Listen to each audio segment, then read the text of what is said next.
اور civil society کا role? Civil society groups جیسے امن کی آشا بھی دوستی کے لیے پریشر ڈال رہے ہیں، لیکن سب سے اہم سول ملٹری ریلیشنز ہی رہیں گے۔ سیاسی پارٹیوں کو کیا کرنا چاہیے؟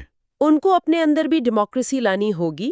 نواز فوری طور پہ ملک کے ٹوٹنے کا خطرہ نہیں دیکھتے، لیکن زور دیتے ہیں کہ پاکستان کو ایک ماڈرن اسٹیٹ بننے کا ویژن اپنانا ہوگا، معاشی اسٹیبلٹی لانی ہوگی، ٹیکس ریفارمز کرنی ہوں گی۔ Tax to G D P ratio کا ذکر بھی تھا۔ جی، وہ 9% سے بھی کم ہے، جو 6% سے زیادہ گروتھ سسٹین کرنے کے لیے کافی نہیں۔ یہ بھی کافی ڈیٹیلڈ انالیسس ہے۔ اب آتے ہیں چیپٹر 9 پر، اسٹل این انسرٹن فیوچر۔ یہ ریٹائرڈ بریگیڈیئر شوکت قادر نے لکھا ہے۔ جی، ان کا ٹائٹل ہے بتاتا ہے کہ وہ بھی مستقبل کو غیر یقینی سمجھتے ہیں۔ ان کا اپروچ کیا ہے؟ وہ پازیٹیو، نیگیٹو اور انپریڈکٹیبل فیکٹرز کا جائزہ لیتے ہیں۔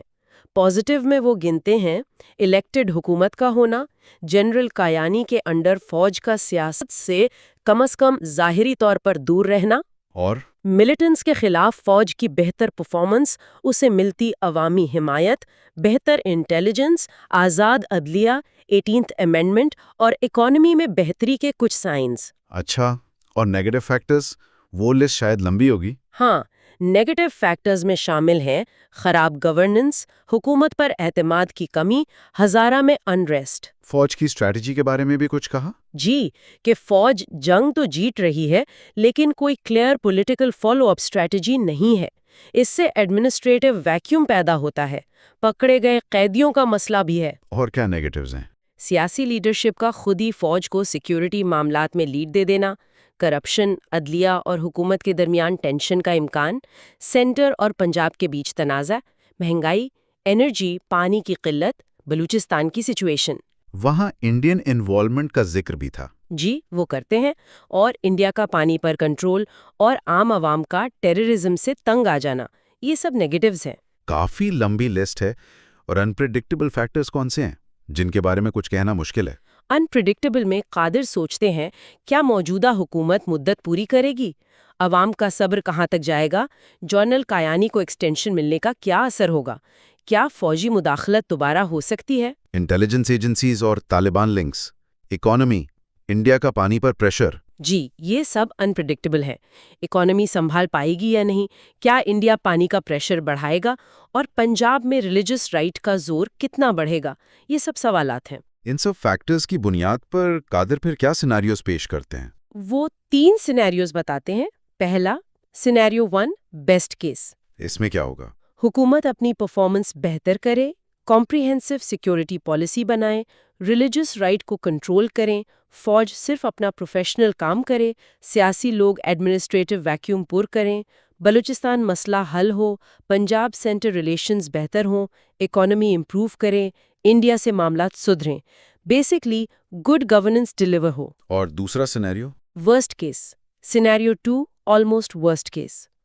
حکومت ناکام رہے، اگلی حکومت بھی ویسی ہی ہو، سیکیورٹی پالیسی نہ ہو، ایڈمنسٹریٹو ویکیوم رہے، طالبان دوبارہ مضبوط ہو جائیں، عدلیہ ایگزیکٹو ٹکراؤ بڑھ جائیں۔ اس صورت میں فوج کا کیا رول ہوگا؟ ایسی صورت میں فوج پر پریشر بڑھے گا، جس کے نتیجے میں وہ کہتے ہیں اے، فوجی مداخلت ہو سکتی ہے، یا بی، قبائلی علاقوں میں انارکی پھیل سکتی ہے، یا سی، ریلیجس رائٹ مضبوط ہو سکتا ہے۔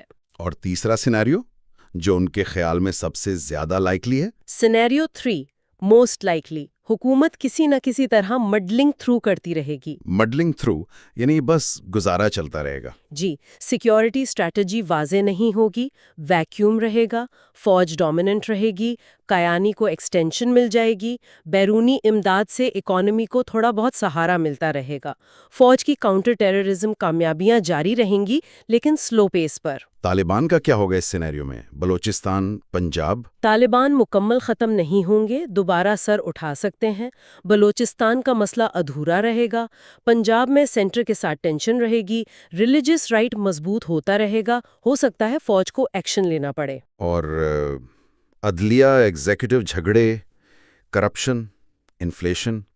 وہ بھی چلتے رہیں گے، کرپشن، انفلیشن جاری، الیکشن کے بعد شاید ہینگ پارلیمنٹ بنے اور فوج پردے کے پیچھے سے نیشنل گورنمنٹ بنوا دے جو شاید افیکٹو نہ ہو۔ تو قادر کا اوور آل انالیسس کیا ہے؟ کیا پاکستان ٹوٹ سکتا ہے یا ایکسٹریمسٹ ٹیک اوور کر سکتے ہیں؟ قادر کہتے ہیں کہ فوری طور پر ایسا کوئی خطرہ نہیں ہے. عوام مذہبی ضرور ہے لیکن ایکسٹریمسٹ نہیں. لیکن اگر لیڈرز اگلے 5-7 سال تک بھی فیل ہوتے رہے تو پھر کچھ بھی ہو سکتا ہے. فوج کے رول پر ان کا کیا ٹیک ہے؟ ان کا خیال ہے کہ مشرف دور کے بعد فوج نے اپنی پوزیشن ریکور کی ہے. جنرل کایانی نے فوج کا اعتماد بحال کیا، سواٹ آپریشن کے لیے قومی کنسنسس بنایا. وہ کایانی کو ڈیموکریٹک سمجھتے ہیں لیکن وہ سیاست میں ایکٹیو ہیں. ہاں، حکومت کی ناکامی کی وجہ سے وہ مجبوراً پردے کے پیچھے سے سیاست میں اہم کردار ادا کر رہے ہیں. حکومت نے ایفیکٹولی ذمہ داری فوج کو ٹرانسفر کر دی ہے، اس لیے وہ کہتے ہیں مستقبل قریب میں فوج پولیٹیکلی ایکٹیو رہے گی. یہ پرسپیکٹیوز پاکستان کے اندر سے تھے. اب چیپٹر 10 دیکھتے ہیں، visualising a shared India Pakistan future. یہ بی رمن نے لکھا ہے، ایک انڈین پرسپیکٹیو. جی، اور رمن کافی کرٹیکل لگتے ہیں پاکستان کی پالیسیز کے. ان کا بنیادی آرگیومنٹ یہ ہے کہ پاکستانی فوج کی طرف سے ایکسٹریمزم کو اسٹریٹجک ایسٹ کے طور پر استعمال کرنا اب خود پاکستان کے لیے نقصان دہ ثابت ہو رہا ہے. کن گروپس کا ذکر کرتے ہیں وہ؟ القاعدہ، AQ، افغان طالبان، TTP، لیٹ، ان سب تنظیموں کا عروج رمن کے مطابق فوج کی انہی پالیسیز کا نتیجہ ہے. وہ کہتے ہیں AQ نارتھ وزیرستان میں ہے، LET کی گلوبل ریچ ہے، TTP دوسروں کی مدد کر رہا ہے. بالکل، اور فوج کی پالیسی کو دو رخی کہتے ہیں. دو رخی مطلب کچھ گروپس کے خلاف ایکشن لیتی ہے جیسے TTP، لیکن کچھ کو اسٹریٹجک ایسٹ سمجھتی ہے جیسے افغان طالبان، LET. یہ دو رخی پالیسی کاؤنٹر ٹیررزم ایفرٹس کو کمزور کرتی ہے. تو رحمان کو لگتا ہے فوج ڈیسائسو ایکشن نہیں لے گی ان گروپس کے خلاف. ان کو شک ہے LET، افغان طالبان یا AQ کے خلاف شاید کبھی نہ لیں. اس کے علاوہ اندرونی سیکیورٹی شیعز، مائنورٹیز، لبرلز کے خلاف سنی ایکسٹریمسٹ گروپس کی وجہ سے بھی خراب ہے. لیکن کیا وہ یہ مانتے ہیں کہ پوری اسٹیٹ یا سوسائٹی ریڈیکلائز ہو چکی ہے؟ نہیں، وہ کہتے ہیں یہ کہنا غلط ہوگا. فوج میں ریڈیکل ایلیمنٹس ہیں، لیکن عام طور پر لوئر اور مڈل رینکس میں. لیڈرشپ کچھ ایکسیپشنز کے علاوہ ریڈیکل نہیں رہی. فوج ریڈیکلز کو استعمال کرتی ہے لیکن انسٹیٹیوشن کو پروٹیکٹ بھی کرتی ہے. وہ کون سے انفلوئنسز ہیں جو پاکستان کو ڈیسٹیبلائز کر رہے ہیں رحمان کے مطابق؟ 3 انفلوئنسز کا ذکر کرتے ہیں: وہابی ایکسٹریمزم، ٹرانس امہ پین اسلامزم اور اینٹی امریکنزم. وہ یاد دلاتے ہیں کہ جہادی تنظیمیں اصل میں ISI، سعودی عربیہ اور CIA نے بنائی تھیں سوویت یونین کے خلاف. اب ان پہ کس کا کنٹرول ہے؟ اب ڈوئل کنٹرول ہے، ISI کا اپنا نیشنل ایجنڈا اور AIQ کا گلوبل ایجنڈا. یہ تنظیمیں اب 3 فرنٹس پر لڑ رہی ہیں: انڈیا کے خلاف، US اسرائیل کے خلاف اور خود پاکستان اسٹیٹ کے خلاف. نیوکلیئر ایسٹس کے بارے میں رامن کے کیا کنسرنز ہیں؟ یہ تو ہمیشہ سے ایک سینسٹیو ٹاپک رہا ہے. یہاں رمن کافی سیریس کنسرنز ریز کرتے ہیں. ایکسٹریمسٹ کی فوج میں انفلٹریشن کا خطرہ، ایکسٹریمسٹ گروپس کا نیوکلیئر بام کو اسلامک بام سمجھنا اور اس کے پھیلاؤ پرولیفریشن کی حمایت کرنا، اور ریٹائرڈ پاکستانی سائنٹسٹس کے AQ سے رابطوں کے ثبوت. مستقبل کا منظر کیا دیکھتے ہیں وہ اس حوالے سے؟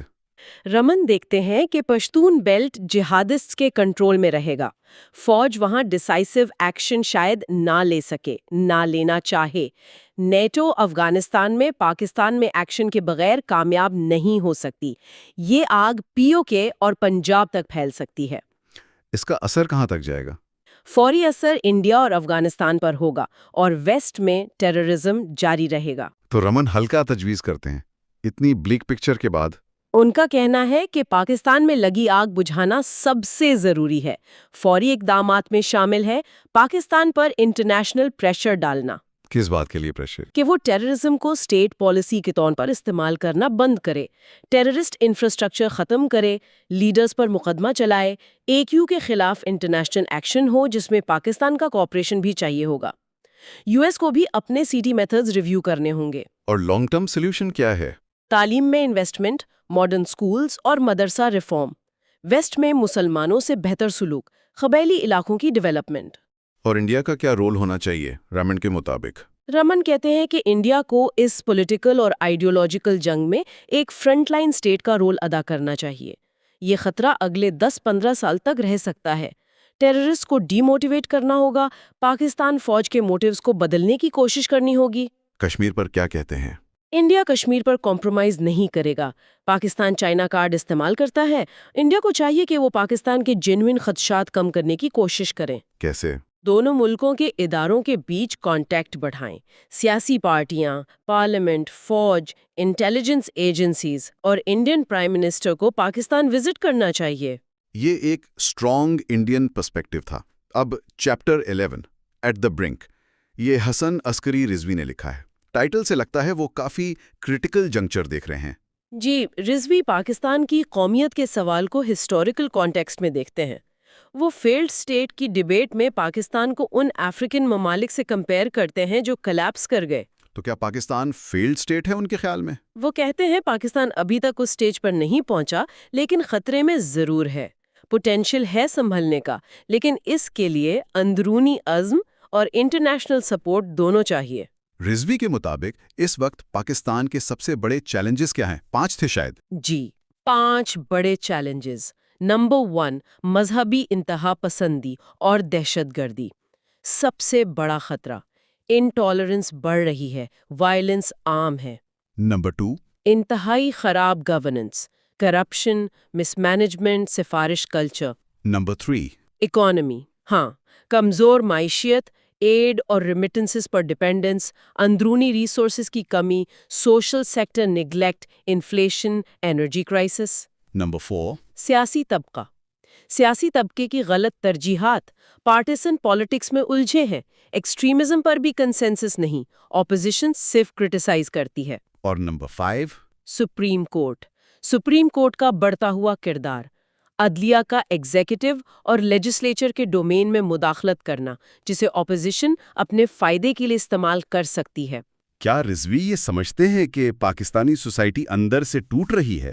فالٹ لائنز کی بات کی انہوں نے۔ وہ اس پر سنجیدگی سے غور کرتے ہیں۔ Ethnic, regional, sectarian fault lines واضح ہیں۔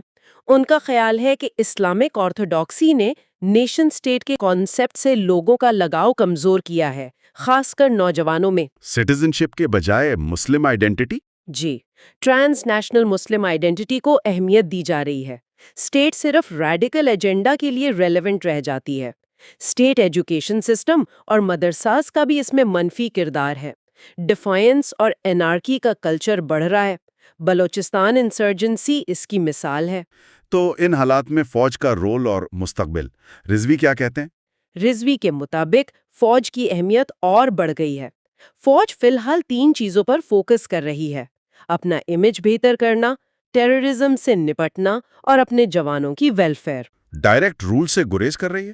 ہاں، ڈائریکٹ رول سے گریز کر رہی ہے، لیکن مسئلہ یہ ہے کہ سویلین حکومت لیڈرشپ پرووائیڈ نہیں کر پا رہی۔ فوج کچھ ایریاز میں سویلین مداخلت بالکل برداشت نہیں کرتی، جیسے فوج کی انٹرنل آرگنائزیشن، اس کے بزنس انٹرسٹس۔ کچھ ایریاز میں وہ شیئرڈ ڈیسیژن میکنگ چاہتی ہے، ڈیفنس بجٹ، فارن پالیسی، خاص کر India, Afghanistan, U S, nuclear programme اور کاؤنٹر ٹیررزم آپریشنز۔ اس میں وہ کمپلیٹلی آٹونومس ہے۔ اگر حالات خراب ہوتے ہیں تو فوج کے پاس آپشنز ہیں: موجودہ حکومت کو سپورٹ کرنا، پریشر ڈالنا، ریپلیس کروانا، یا پھر آخری حل ڈائریکٹ ٹیک اوور۔ اس فیصلے میں کیا اہم ہوگا؟ فوج کی اپنی اندرونی یکجہتیاں بہت اہم ہوں گی۔ رضوی کا نتیجہ یہ ہے کہ پاکستان فریگمنٹیشن کی طرف بڑھ رہا ہے، اندرونی خطرات زیادہ ہے۔ انٹرنیشنل کمیونٹی کا رول؟ مدد ضروری ہے، لیکن صرف سیکیورٹی میں نہیں، ہیومن اور سوشل ڈیولپمنٹ میں بھی۔ پھر بھی وہ امید رکھتے ہیں پوٹینشل ہے پاکستان میں سنبھالنے کا، اگر کوشش کی جائے۔ اس کے بعد چیپٹر 12 ہے security, soldiers and the state. Aqil Shah نے لکھا ہے، فوکس سول ملٹری ریلیشنز پر لگتا ہے۔ ہاں، شاہ کہتے ہیں کہ پاکستان کی سیاست پاتھ ڈیپینڈنٹ ہے۔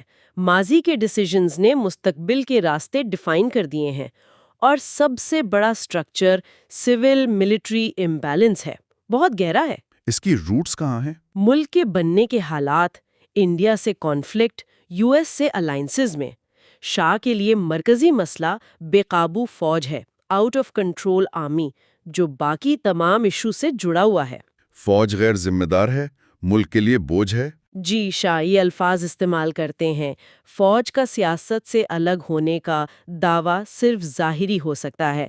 ان کے انسٹیٹیوشنل ہیبٹس انہیں پرانے رسپانس پیٹرنز کی طرف لے جاتے ہیں، جسے وہ گاربیج کین ماڈل کہتے ہیں۔ شاہ پھر مستقبل کے کیا امکانات دیکھتے ہیں سول ملٹری ڈائنامک کے حوالے سے؟ 3 سیناریوز؟ جی 3 ممکنہ سیناریوز۔ پہلا، انسٹیبل ہائبرڈ رجیم۔ اس میں سیاست ڈیموکریسی اور آٹوکریسی کے بیچ پھنسی رہے گی۔ سویلین حکومت کمزور ہوگی، فوج کا دباؤ رہے گا، فوج پردے کے پیچھے سے انفلوئنس کرے گی۔ عدلیہ کا رول؟ اہم ہوگا لیکن انسٹیبلٹی بھی پیدا کر سکتا ہے۔ کوئی بڑا اکنامک کرائسس یا کراچی جیسا وائلنس فوج کو تبازات مداخلت کا موقع دے سکتی ہے۔ کیا سٹیبل ڈیموکریسی کا کوئی چانس ہے؟ یہ ان کا دوسرا سینیریو ہے۔ جی سٹیبل ڈیموکریسی۔ اس کے لیے ضروری ہے کہ ڈیموکریسی آہستہ آہستہ مضبوط ہو۔ کم از کم 2 پرامن انتقال اقتدار پیسفل پاور ٹرانسفرز ضروری ہیں۔ اس میں کس کا رول اہم ہوگا؟ سیاسی پارٹیوں کا، مڈل کلاس کا اور خود فوج کا۔ شاہ کہتے ہیں پی پی ایم ایل این کمزور ہیں لیکن فوجی پریشر سروائیو کر گئے ہیں۔ پارلیمنٹ نے پروگریس کی ہے۔ چارٹر آف ڈیموکریسی پر عمل ضروری ہے۔ اسلامسٹ پارٹیز کا خطرہ؟ Middle class? اسلامسٹ پارٹیز کا الیکٹرول تھریٹ کم ہے اگر الیکشن فیئر ہوں۔ ان کا اصل اثر فوج کی سپورٹ سے ہے۔ مڈل کلاس کا رول کمپلیکس ہے۔ وہ ہمیشہ ڈیموکریسی کے ایلائے نہیں ہوتے، کبھی آرڈر کو ترجیح دے سکتے ہیں۔ اور سب سے کرٹیکل فیکٹر فوج۔ ڈیموکریسی کے لیے فوج کو کیا کرنا ہوگا؟ فوج کو نہ صرف بیہیویئرلی ایکشنز میں بلکہ ایٹیٹیوڈنلی سوچ میں بھی سویلین کنٹرول قبول کرنا ہوگا۔ فوج کا اصل مسئلہ شاہ کے مطابق ٹیوٹیلری پروفیشنلزم ہے۔ ٹیوٹیلری پروفیشنلزم مطلب وہ غمنڈ کے ہم گارڈین ہیں؟ جی کہ وہ اسٹیٹ کے گارڈین ہیں اور بہتر جانتے ہیں۔ فوج کو سمجھنا ہوگا کہ وہ قانون سے بالاتر نہیں۔ پاکستان میں سویلین کنٹرول کے میکانزمز کمزور ہیں۔ این ایس سی جیسی تجاویز غلط ہیں۔ جیو پالیٹکس کا اثر انڈیا سے صلح؟ جیو پالیٹکس فوج کے رول کو مضبوط کرتی ہے۔ 1971 کی شکست بھی فوج کو کنٹرول نہ کر سکی۔ انڈیا سے صلح مشکل لگتی ہے کیونکہ کانفلکٹ فوج کی امپورٹنس برقرار رکھتا ہے۔ اور تیسرا سینیریو؟ Military autocracy. تیسرا ہے انسٹیبل ملٹری آٹوکریسی یعنی ڈائریکٹ فوجی کو۔ شاہ کہتے ہیں کہ ڈومیسٹک اور انٹرنیشنل فیکٹرز شاید اسے روکیں۔ فوج بھی اب پردے کے پیچھے رہنا پریفر کرتی ہے۔ عوام سپورٹ کرے گی کو؟ ضروری نہیں۔ عوام کا ٹرسٹ واپس آ سکتا ہے لیکن ضروری نہیں وہ کو سپورٹ کریں۔ سول سوسائٹی مزاحمت کر سکتی ہے، بیرونی دباؤ شاید روکے، لیکن یو ایس کا پریگمیٹزم فوج کو سپورٹ بھی کر سکتا ہے۔ بن لادن ریڈ کا اثر؟ سافٹ کو۔ بن لادن ریڈ نے فوج کو ذلیل کیا لیکن فوج نے پریشر ایبزارب کر لیا۔ ڈائریکٹ کو مشکل لگتا ہے۔ سافٹ کو کا ذکر ہوتا ہے جیسے بنگلہ دیش میں ٹرائی کیا گیا لیکن وہ ناکام تجربہ تھا۔ تو شاہ کا فائنل کنکلوژن کیا ہے؟ شاہ کا نتیجہ یہ ہے کہ مستقبل قریب میں شاید مور آف دا سیم ہوگا، یعنی انسٹیبل ہائبرڈ رجیم کنٹینیو کرے گا، انڈیا فوکس جاری رہے گا، ملیٹنسی فوج کے رول کو بڑھائے گی۔ لمبے عرصے میں تبدیلی کیسے آئے گی؟ سویلین اور ملٹری دونوں کو قانون کی بالادستی پر متفق ہونا ہوگا، فوجی مائنڈ سیٹ بدلنا ہوگا، اور اس سفر میں ڈیموکریسی ایک ضروری پہلا قدم ہے۔ بالکل۔ آخر میں chapter 13 looking at the crystal ball, یہ ہلری سیناٹ نے لکھا ہے، ایک برٹش ڈپلومیٹ۔ وہ مستقبل کو کیسے دیکھتے ہیں؟ سینٹ ماضی کو سمجھنے پر زور دیتے ہیں لیکن خاص طور پر پچھلے 7 سال کتاب لکھنے سے پہلے 2003-2010 کو دیکھتے ہیں۔ کہتے ہیں انہی ٹرینڈز کو آگے ایکسٹراپولیٹ کیا جا سکتا ہے۔ اس عرصے میں کیا نمایاں رہا؟ فوجی حکومت سے الیکشنز، نااہل سیاسی لیڈرشپ، فوج کی برقرار پاور، یو ایس پاکستان تعلقات میں اتار چڑھاؤ۔ سینٹ کہتے ہیں یہ 7 سال پاکستان کی کور ریالٹیز ظاہر کرتے ہیں۔ وہی ریالٹیز، فوج کی طاقت، سیاستدانوں کی غیر ذمہ داری، کمزور ادارے۔ جی، عوام کی مایوسی، افغانستان انڈیا کے مسائل۔ لیکن ایک پازیٹیو بات یہ ہے کہ اب ان چیلنجز کو اوپنلی تسلیم کیا جا رہا ہے، جو شاید تبدیلی کی طرف پہلا قدم ہو۔ سینٹ مستقبل کے لیے کن چیزوں کو ویریبلز جو بدل سکتی ہیں اور کن کو کانسٹنٹس جو شاید نہ بدلیں سمجھتے ہیں؟ اکانومی لیڈرشپ پر ڈپینڈ کرے گی، ایڈ ضروری رہے گی، اسٹیٹ کا role, centre province tension, civil military ambivalence شاید جاری رہے۔ عدلیہ، police, insurgency, Afghanistan, US role. جی، عدلیہ پولیس ریفارم ضروری، انسرجنسی پاک طالبان شاید کمزور ہوں، افغان طالبان LT پر پالیسی اہم، افغانستان سے تعلقات بہتر ہو سکتے ہیں، US کا رول بہت crucial, aid, market access, drones اہم مدعے، فرینڈز آف پاکستان پلیجز کو ڈیلیوری میں بدلنا چیلنج، اور آپٹمزم جو عمل پر مبنی ہو۔ اور وہ کون سی چیزیں ہیں جو سینوٹ کے خیال میں شاید ویسی ہی رہیں گی؟ کانسٹنٹس۔ کانسٹنٹس میں وہ گنتے ہیں فوج اپنا گارڈین رول اور انڈیا فوکس جاری رکھے گی، انڈیا کشمیر مسئلہ، فوج کا کنٹرول، سلوشن مشکل، CBMs ممکن ہے، نیوکلیئر ڈائمینشن، کیپیبلٹی بڑھے گی، سیکیورٹی اہم رہے گی۔ China, Durand line, corruption, sectarianism, pessimism.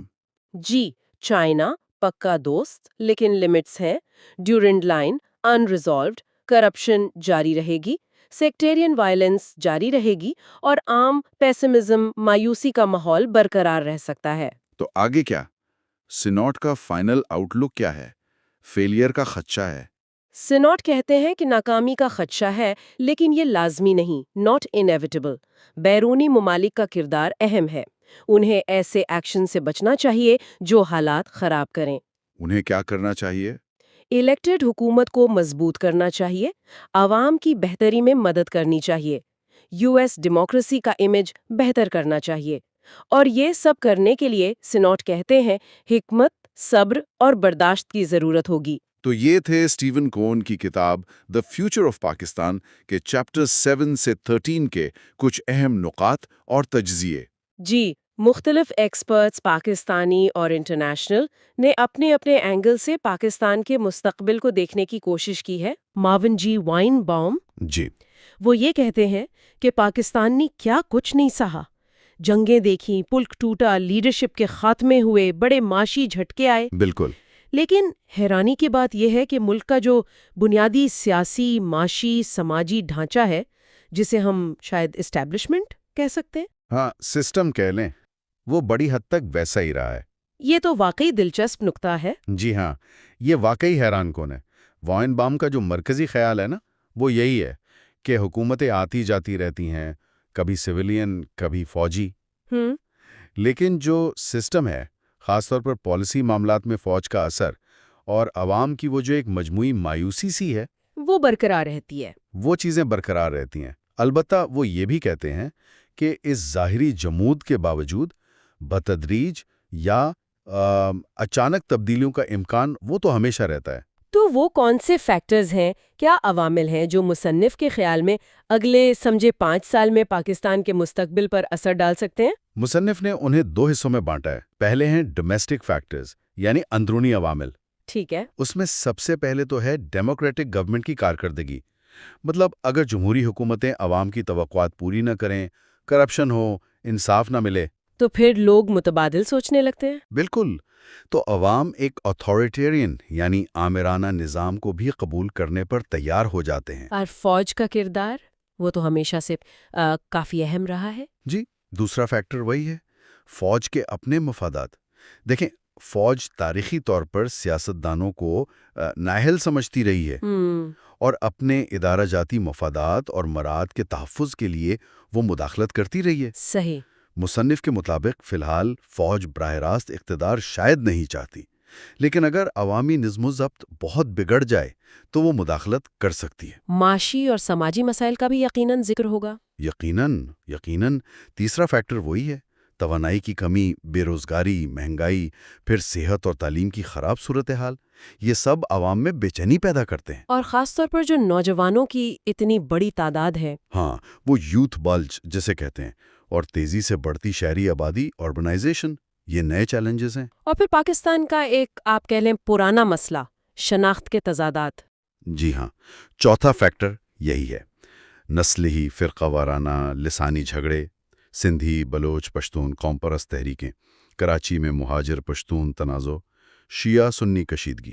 یہ سب ریاست کی کمزوری بھی دکھاتے ہیں۔ بالکل، یہ ریاست کی کمزوری ظاہر کرتے ہیں اور بعض اوقات استحکام کے لیے خطرہ بن جاتے ہیں۔ اور آخر میں جو پانچواں اندرونی فیکٹر ہے وہ ہے شدت پسندی کا چیلنج۔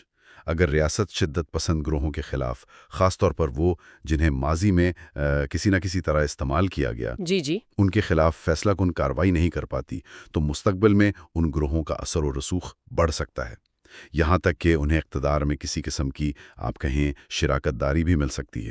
یہ تو ہوئے اندرونی عوامل۔ اب بیرونی یعنی ایکسٹرنل فیکٹرز، ان میں کون سے اہم ہیں؟ اچھا، بیرونی عوامل میں سب سے پہلے تو بھارت کے ساتھ تعلقات ہیں۔ وہ تو ظاہر ہے۔ ان میں بہتری آئے یا کشیدگی بڑھے، اس کا پاکستان کی سیاست پر گہرا اثر ہوتا ہے۔ اکثر آپ نے دیکھا ہوگا مذاکرات میں کچھ پیش رفت ہوتی نظر آتی ہے تو کوئی نہ کوئی واقعہ ہو جاتا ہے۔ کوئی دہشت گردی کا واقعہ یا سرحدی کشیدگی اسے پٹری سے اتار دیتی ہے، اور یہ سویلین اور فوجی قیادت میں اختلاف کا بھی باعث بنتا ہے۔ افغانستان کا سایہ بھی تو ہمیشہ پاکستان پر رہا ہے۔ دوسرا اہم بیرونی فیکٹر وہی ہے افغانستان کا تنازع۔ وہاں استحکام ہو یا عدم استحکام، اس کا براہ راست اثر پاکستان پر پڑتا ہے۔ خاص طور پر طالبان کے حوالے سے۔ جی، خاص طور پر اگر افغانی طالبان زیادہ طاقتور ہوتے ہیں تو اس سے پاکستانی طالبان کو حوصلہ مل سکتا ہے، جو پاکستان کے لیے ایک بڑا چیلنج ہے۔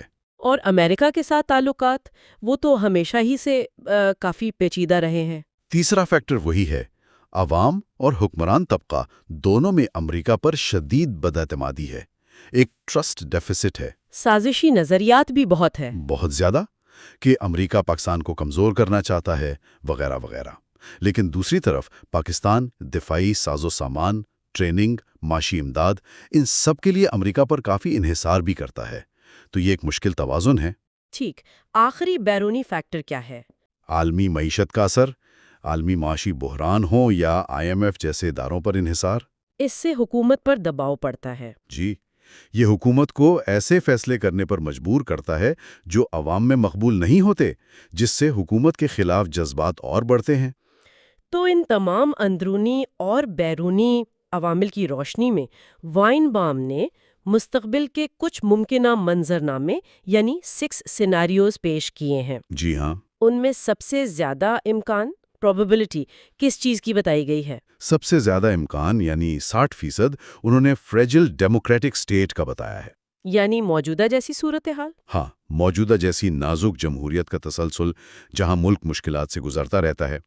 دوسرا بڑا امکان 40% وہ آتھارٹیرین سٹیٹ کا ہے۔ یعنی آمریت؟ جی، کسی ناکام سویلین حکومت کے بعد کسی آمرانہ، چاہے فوجی ہو یا سویلین قیادت کا سامنے آنا۔ اور باقی سینیریوز؟ ان کے امکانات کم ہیں۔ باقی امکانات کم بتائے گئے ہیں، جیسے jihadist oriented state 20%، democratically progressive state 20%، radically distributive state 20% اور فریگمنٹڈ سٹیٹ۔ یعنی ملک کا مزید انتشار کا شکار ہونا؟ جی، اس کا امکان سب سے کم صرف 10% بتایا ہے۔ تو یہ امکانات ظاہر کرتے ہیں کہ مستقبل کافی غیر یقینی ہے۔ تو خلاصہ یہ ہوا کہ اس باب کا مول نقطہ یہ ہے کہ پاکستان کا جو نظام ہے وہ بحرانوں کو جھیلنے کی صلاحیت تو رکھتا ہے، مگر اس میں بنیادی تبدیلی لانا بہت مشکل ہے۔ بالکل، زیادہ امکان اسی مڈلنگ تھرو یعنی جیسے تیسے چلتے رہنے کا ہے، لیکن خطرات بھی موجود ہیں۔ اور قیادت کا کردار اہم ہوگا۔ قیادت کا کردار اہم ہوگا، لیکن ماضی کے تجربات بتاتے ہیں کہ بڑے لیڈرز بھی بنیادی تبدیلی لانے میں ناکام رہے ہیں۔ وکلا تحریک جیسی چیزوں سے کچھ امید پیدا ہوئی تھی، مگر نظام کی جڑیں بہت گہری ہیں۔ ٹھیک ہے، اب آگے بڑھتے ہیں chapter 15 population growth, urbanization and female literacy کی طرف۔ اس کی مصنفہ ہیں انیتا ایم وائس۔ جی، ان کا بنیادی استدلال یا آرگیومنٹ کیا ہے؟ انیتا وائس کا کہنا ہے کہ پاکستان کی ایک بڑی ناکامی یہ رہی ہے کہ اس نے اپنے عوام میں اور خاص طور پر خواتین میں مناسب سرمایہ کاری انویسٹمنٹ نہیں کی۔ وہ کہتی ہیں کہ آبادی میں جو تیزی سے اضافہ ہوا ہے، اس کی وجہ صرف روایتی سوچ نہیں بلکہ خواتین کی تعلیم اور ان کی معاشی خود مختاری کو اہمیت نہ دینا بھی ہے۔ آبادی کے اعداد و شمار تو واقعی کافی سنجیدہ ہیں۔ جی ہاں، بہت سنجیدہ ہیں۔ پاکستان دنیا کا چھٹا بڑا ملک ہے اور جلد ہی 5واں بن جائے گا۔ اندازہ ہے کہ 2050 تک آبادی 335 ملین تک پہنچ سکتی ہے۔ اللہ، یہ تو بہت زیادہ ہے۔ جی، جس سے یہ دنیا کا چوتھا بڑا ملک ہوگا، اور یہ آبادی زیادہ تر دیہی علاقوں میں ہے، لیکن شہر، خاص طور پر کراچی جیسے بڑے شہر، بہت تیزی سے پھیل رہے ہیں۔ جس سے مسائل بھی بڑھ رہے ہوں گے۔ شدت مسائل، انفراسٹرکچر کم ہے، کچی آبادیاں، ٹریفک، آلودگی، یہ سب بڑھ رہے ہیں۔ مصنفہ نے آبادی کو سیاست اور نسل ایتھنیسٹی سے بھی جوڑا ہے، جیسے مردم شماری میں تاخیر ہوتی رہی۔ جی، اس کی بڑی وجہ یہی نسلی اور سیاسی حساسیتیں تھیں۔ مثلا بلوچستان میں پشتون مہاجرین کی تعداد کا سوال، کراچی کی آبادی اور وہاں MQM کے سیاسی مطالبات۔ پنجاب کا حصہ وفاق میں؟ بالکل، وفاق میں پنجاب کا حصہ، شہری اور دیہی نشستوں کی تقسیم، یہ سب بہت پیچیدہ معاملات ہیں۔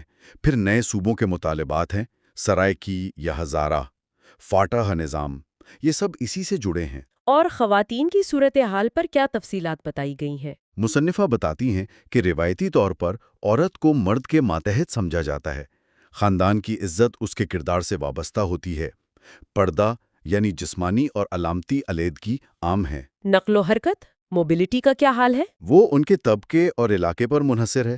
غریب دیہی خواتین شاید زیادہ متحرک ہوں، لیکن سماجی حیثیت بڑھنے پر اکثر پابندیاں بڑھ جاتی ہیں۔ تعلیم اور معاشی شمولیت، اکنامک پارٹیسپیشن کے حوالے سے کیا صورتحال ہے؟ اور پر نوجوانوں میں یہ اچھی بات ہے۔ جی، 15 سے 24 سال کی عمر میں مردوں میں 79% اور خواتین میں 61% شرح خواندگی ہے۔ صنفی فرق اب بھی ہے، لیکن بہتری آ رہی ہے۔ اور عملی زندگی میں شرکت؟ معاشی اور عوامی زندگی میں شرکت کے لیے کوٹے تو ہیں، سرکاری ملازمتوں میں 10%، پارلیمنٹ میں 17%، لیکن عملی طور پر مواقع محدود ہیں۔ رکاوٹیں کیا ہیں؟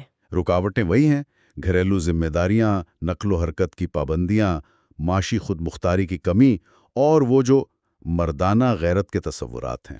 ان سب کے مضمرات، امپلیکیشنز کیا نکلتے ہیں؟ ایک بڑا امپلیکیشن تو یہ ہے کہ پاکستان کی معاشی ترقی اور سماجی ترقی میں فرق ہے۔ ہیومن ڈیولپمنٹ انڈیکس یعنی HDI رینک گر رہا ہے۔ یعنی تعلیم، صحت، آمدنی، ان پیمانوں پر کارکردگی اچھی نہیں؟ جی، بہتر نہیں ہو رہی۔ شہروں میں امیر اور غریب کی خلیج بڑھ رہی ہے، سرکاری اسکولوں کی ناکامی غریبوں کو سب سے زیادہ متاثر کر رہی ہے، اور آبادی میں اضافہ تو معیشت پر ایک بڑا بوجھ ہے ہی۔ لیکن کیا اس میں کوئی مثبت پہلو بھی نظر آتا ہے؟ ہاں، ایک مثبت پہلو یہ ہے کہ پڑھی لکھی خواتین کی بڑھتی ہوئی تعداد ایک مثبت تبدیلی لا سکتی ہے۔ کیسے؟ وہ بہتر خدمات کا مطالبہ کر سکتی ہیں، قانونی اصلاحات کے لیے آواز اٹھا سکتی ہیں، اور عبادتی میں کمی لانے میں بھی مددگار ثابت ہو سکتی ہیں۔ صحیح۔ مصنفہ ایک بہت خوبصورت بات کہتی ہیں آخر میں، زمین اور سونا چھینا جا سکتا ہے مگر اچھی تعلیم کوئی نہیں چھین سکتا۔ واہ! گویا اس باب کا خلاصہ یہ ہے کہ آبادیاتی چیلنجز بہت بڑے ہیں، لیکن خواتین کو بااختیار بنانے میں ہی ان کا حل اور ملک کی ترقی دونوں پوشیدہ ہیں۔ بہت اہم نکتہ ہے۔ اب چلتے ہیں chapter 16 the parallels of prediction کی طرف۔ مصنف ہیں جوشوا ٹی وائٹ۔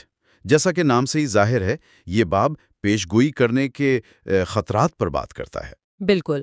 وائٹ کہتے ہیں کہ پاکستان اتنا پیچیدہ ملک ہے کہ اس کے مستقبل کے بارے میں وثوق سے کچھ کہنا بہت مشکل ہے۔ ماضی میں بھی ایسا ہوا ہے کہ غیر متوقع واقعات ہوئے ہیں۔ جی ہاں، وکلا تحریک کا ابھرنا، یا طالبان کا اتنا طاقتور ہو جانا، یا جیسے ہزارہ میں فرقہ وارانہ تشدد ہوا، ان کی کسی نے پیشگوئی نہیں کی تھی۔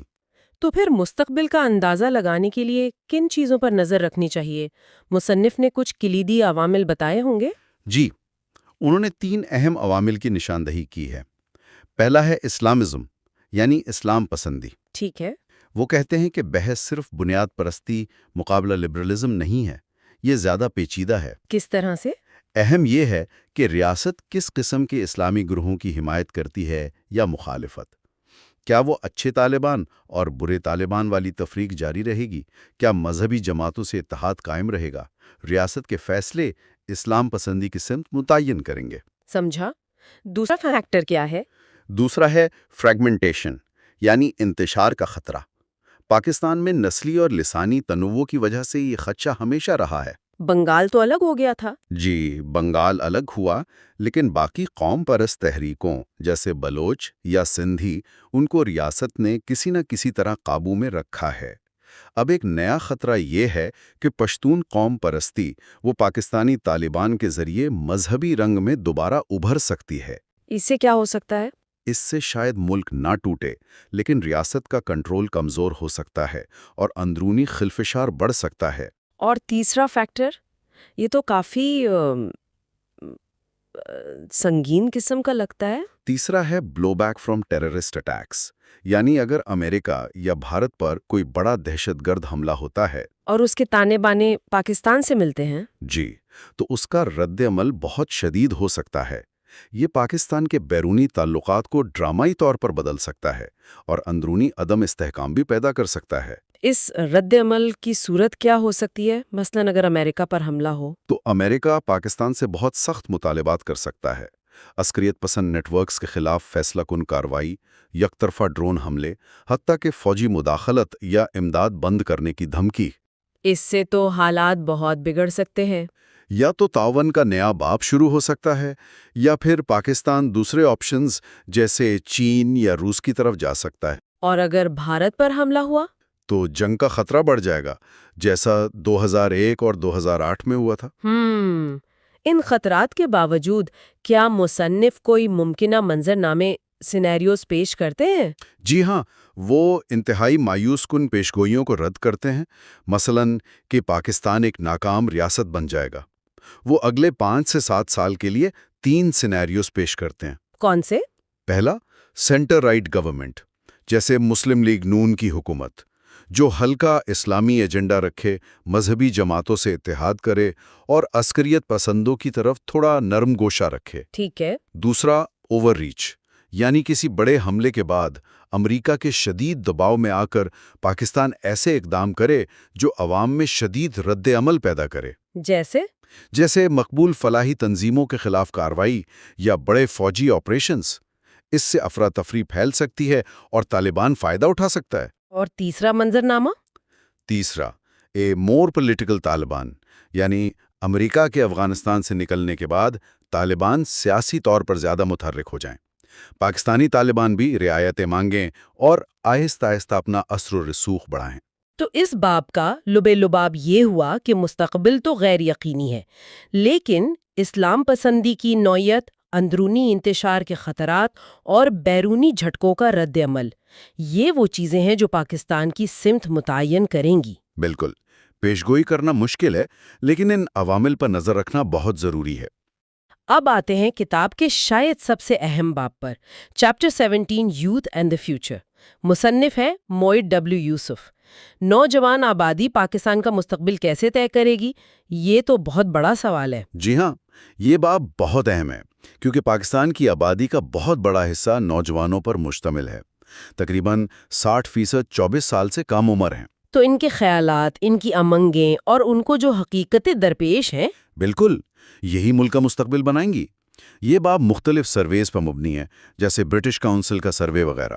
تو ان سرویز سے نوجوانوں کے بارے میں کیا کلیدی باتیں سامنے آتی ہیں؟ کیا وہ پر امید ہیں اپنے مستقبل کے بارے میں؟